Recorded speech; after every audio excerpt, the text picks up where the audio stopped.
Cyril Melchior, président du département, a reçu au Palais de la Source ce mardi 16 août le ministre de l'Éducation et de la Jeunesse, Gabriel Attal, et la secrétaire d'État à la Jeunesse et au Service national universel, Prisca Thévenot. Ensemble, nous avons abordé les sujets majeurs qui concernent bien sûr la vie des collégiens, la promotion des jeunes réunionnais. Et là, un domaine tout particulier nous préoccupe, c'est d'abord que l'école elle soit inclusive, que le collège puisse accueillir dans les meilleures conditions possibles les jeunes qui sont en difficulté, parfois porteurs de handicap. Nous travaillons aussi bien sûr à la réussite scolaire. Il faut le dire, nous avons des jeunes qui vont vers l'excellence, mais à côté de cela, nous avons aussi beaucoup de précarité qui fait que malheureusement, il y en a qui sont en situation d'échec. Donc comment lutter contre les échecs scolaires? Je salue cette capacité de dialogue et d'écoute de la part du gouvernement sur tous ces sujets qui concernent la Réunion. Donc, il y a un enjeu évidemment à pouvoir combler les lacunes. C'est pour ça qu'en classe de 6e, on va mettre le paquet sur les 6e là, avec l'heure supplémentaire de renforcement et d'approfondissement en maths et en français, avec la généralisation du dispositif devoir fait pour tous les 6e, pour faire les devoirs au collège plutôt qu'à la maison, parce que tout le monde n'est pas accompagné de la même manière à la maison. On souhaite pouvoir accueillir davantage les élèves, c'est-à-dire sur une période plus longue dans la journée. Et donc on va expérimenter ce 8h-18h ici à La Réunion, au collège du Tampon, c'est-à-dire qu'ils vont pouvoir faire leurs devoirs au collège plutôt qu'à la maison, qui vont pouvoir être accompagnés aussi pour de la pratique sportive, pour de la découverte culturelle, pour de l'orientation. Donc moi j'attends beaucoup de cette expérimentation qui aura lieu et je remercie le département de se joindre à nos efforts sur le sujet. Pour son deuxième jour de visite, Gabriel Attal a été accueilli par Cyril Melchior au collège Bourbon à Saint-Denis. Le président du conseil départemental a rappelé que la collectivité est partenaire du programme phare, dispositif national de lutte contre le harcèlement scolaire décrété cause nationale par le ministre dès son arrivée à La Réunion.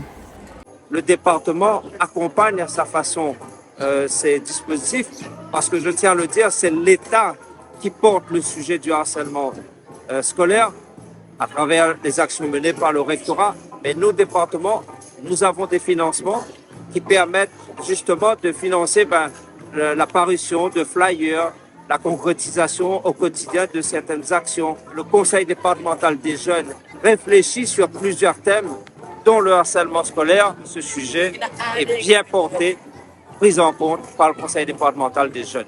La lutte contre le harcèlement scolaire est l'une de nos principales thématiques à traiter au CDJ. Donc notamment le 3 juin dernier, nous avons reçu une formation pour entrer dans le programme phare avec les agents du rectorat. Où nous avons été sensibilisés, sur le harcèlement et aussi sur les addictions en parallèle. Et c'est vrai que nous menons différentes actions. Donc notamment au mois de décembre, nous allons commencer des ateliers sur les collèges et aussi nous allons étendre cette formation pour être ambassadeur du harcèlement au 5e. Dans l'après-midi, la délégation s'est rendue cette fois-ci dans l'Est, au collège Guy Môquet à Saint-Benoît. Ils ont assisté à un cours de sciences de la vie et de la terre dédié au développement durable. Donc ici c'est une classe de 6e et l'objectif c'était vraiment de leur faire une découverte en fait du compostage des biodéchets parce qu'en fait le collège s'inscrit directement dans le cadre de la loi AGEC en fait qui vise à trier et valoriser tous les déchets alimentaires à partir du 1er janvier 2024 et dans ce cadre là avec les alchimistes on va accompagner la structure pour pouvoir exactement donc on va accompagner la structure pour qui trie bien et qui composte l'ensemble des déchets alimentaires sur place. J'ai trouvé ça très concret, très ludique et en même temps très utile parce que moi je crois beaucoup à l'éducation au développement durable. D'ailleurs les élèves eux-mêmes le demandent. Souvent ils nous reprochent de ne pas être suffisamment sensibilisés sur ces questions-là dans un cadre scolaire. On a fait il y a quelques années les éco-délégués, ça fonctionne assez bien. Il faut continuer maintenant et avoir beaucoup plus dans la maquette pédagogique et dans le cadre scolaire ces enseignements. Mais je pense que là où c'est le mieux, c'est quand vous avez un enseignement qui permet en plus de changer le cadre de vie de l'établissement. Et là, typiquement, qu'est-ce qu'ils ont fait les élèves tout à l'heure avec nous? Ils ont appris comment fonctionnait un compost. Et pas juste comme ça pour le principe, c'est que le compost va être utilisé bientôt dans le collège. Et on sait qu'il y a beaucoup d'efforts à faire aussi sur la question du tri sélectif dans nos établissements publics ici à La Réunion et dans beaucoup d'autres académies. Donc je pense que c'est très utile et je soutiens cette initiative. Un débat s'est ensuite déroulé avec les membres de la cité éducative de Saint-Benoît. Gabriel Attal y a annoncé une enveloppe de 500 millions d'euros dédiée à la rénovation du bâti scolaire.